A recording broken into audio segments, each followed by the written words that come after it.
Tigers going to play Florida State this weekend. Saturday, Sunday, Monday, best of 3 games. Saturday, first pitch, 3 o'clock. Sunday, first pitch, 6 o'clock.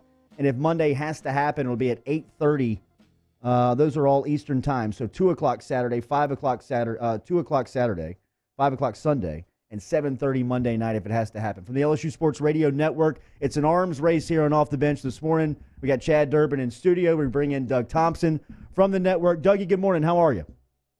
I'm great, guys. I'm great. Man, if you got Durbin there, the arms race is over, boys. Yes, indeed. I got my ace here, and I'm bringing in you from the pen. Florida State coming in town this weekend. Let's start with this. Josh Smith selected yesterday, first Tiger off the current roster. You've watched him play a lot of baseball over the last couple of years. What do you make of him with the Yankees selection in the second round? Oh, I think it's a great pick by the Yankees.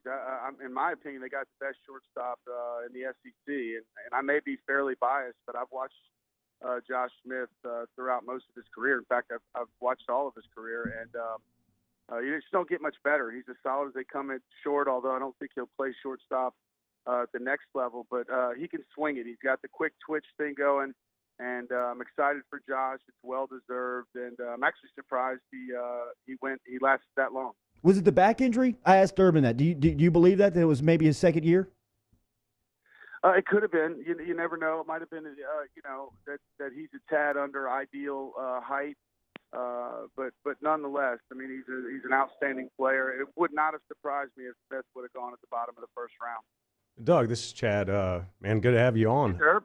Hey, you watch him all the time. You as a pitcher, we evaluate a little differently. How would we get this guy out type thing in your head?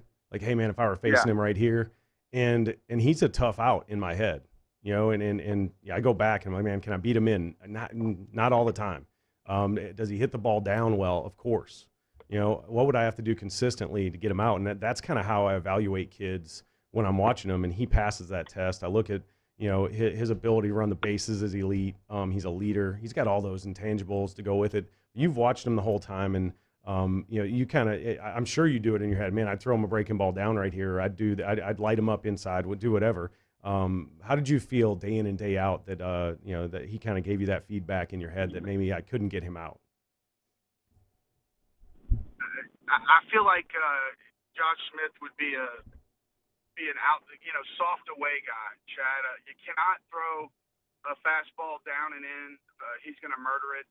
He's very aggressive early in the count, which is also fairly disturbing for a pitcher. But I think you would start off soft and maybe finish hard in on the hands, but he's a tough out. No matter how you look at it, he's a tough out. So, but yeah, I do the same in the games with each of the hitters that come up. How would or could I have even gotten this guy out? Doug, was that a transition from Bluetooth to the earpiece there? It was. My apologies. I thought it was pretty good, though. No, I thought it was pretty good. Seamless. He didn't miss a beat. We've heard a lot worse here on live radio. I thought you handled it really well. This baseball team, is this vintage Maneri? I mean, like, is this epic Maneri? His team's playing right at the right time. Here we are going into super regional action with LSU playing as confident as they've played all year long. Yeah, that's the MO. And for Paul Maneri, it must be frustrating to have to be now into your, his 11th, 12th season, for the people of Baton Rouge to understand that things are different, right? Like, when Skip coached, by tax day, he had his starting lineup set, and he had, the rotation set and the main 3 or 4 guys who were going to come out of the bullpen. That was all done by tax day. Well, Coach Maneri is kind of forced with that 35-man roster to run his deadline a little bit past tax day. And actually, he uses most of the season to try to find the right guy for the right spot. And then the other thing that makes it different is Coach Maneri is kind of forced to really protect pitchers' arms. I mean, listen, don't think Zach Hess doesn't want to go out there and pitch every night. I mean, they're just very careful with their pitchers' arms. So those two things always equal the same thing. He has his best team, as healthy as they can be, playing the best that they can play. They might not be the best team in the country, but they're playing the best that 35-man roster could play at the right time of the year. He's won 6 out of 10 or 6 out of 11 SEC tournaments, and that in itself proves to you that he always has LSU rolling in the right direction at this time of year.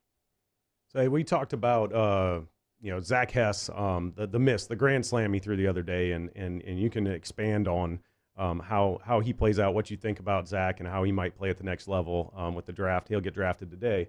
But the misses he missed, is almost like a Josh Smith. Don't miss on that side of the plate with that breaking ball, because it wasn't a bad breaking ball. But talk to me about him, and then expand on Cole Henry and how he bounced back from an injury and having time off really well, and how that plays out over this weekend.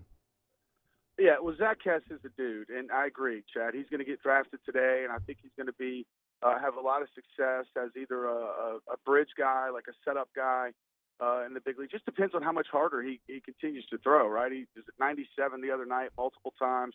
Will he continue to get stronger as he develops? I think the answer there is yes. He has to stay healthy.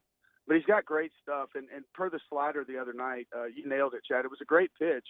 I don't think it was time for the pitch. It was a 1-2 count, if I remember correctly. A little Robbie Morrison breaking ball, right? To Warren. Yeah, it was right. It was exactly that was exactly the pitch, the one that Warren Morris hit, which wasn't a terrible pitch. But 1 and 2, 0-2, I feel like that ball's got to get dirty. I feel like it's got to get a scuff on it behind the plate there. He's got to bounce it, and he didn't. Up a little bit, and when a guy is looking for spin and he's going to protect the plate, sometimes, especially to a lefty low and in, you've probably been many times as I have, they take advantage of it, and that's all that happened the other night. We've both been there. We've seen each other do it. Yeah. Yeah, no question about it.